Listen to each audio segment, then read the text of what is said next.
अस्सलाम वालेकुम जी। भाई की हाल ठीक हो? जानते हो बादशाह, जानते हो आही है बाबा जी, आही है बाबा जी।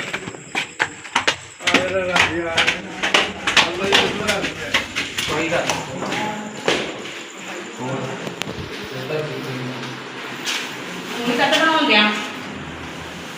दिल कर रहे हैं भाइयों भाइयों तुहानू कुछ नहीं कहना भाइयों। रोटी खाओ कुछ भाइयों भाइयों तुहानू तुसी तंग नहीं होना भाइयों, तंग करोगे तो तंग होवोगे।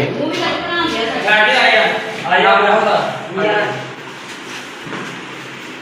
देखना ते आ गल ते नहीं ना हैगी आ जाओ बट्टा दे आई बाहर ही बाहर आओ काम नहीं होना मैं तुम क्या सके कॉल करो 15 से,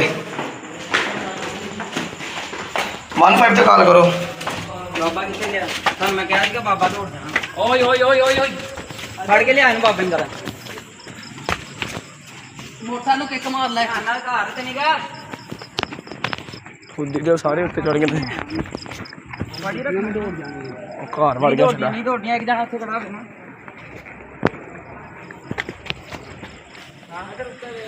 बस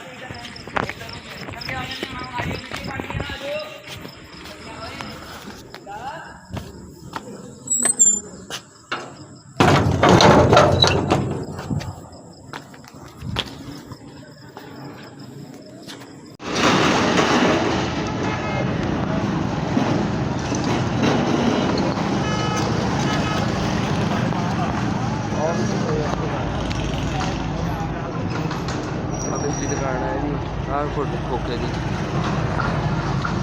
जूम कर दो आओ खाने की कल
कितने रहना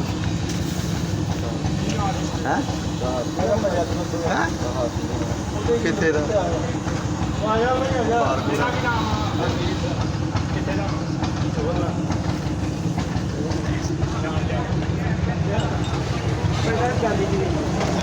कितने मीडिया का आया जल्दी आ जा मैं हाँ उधर खा चल जा और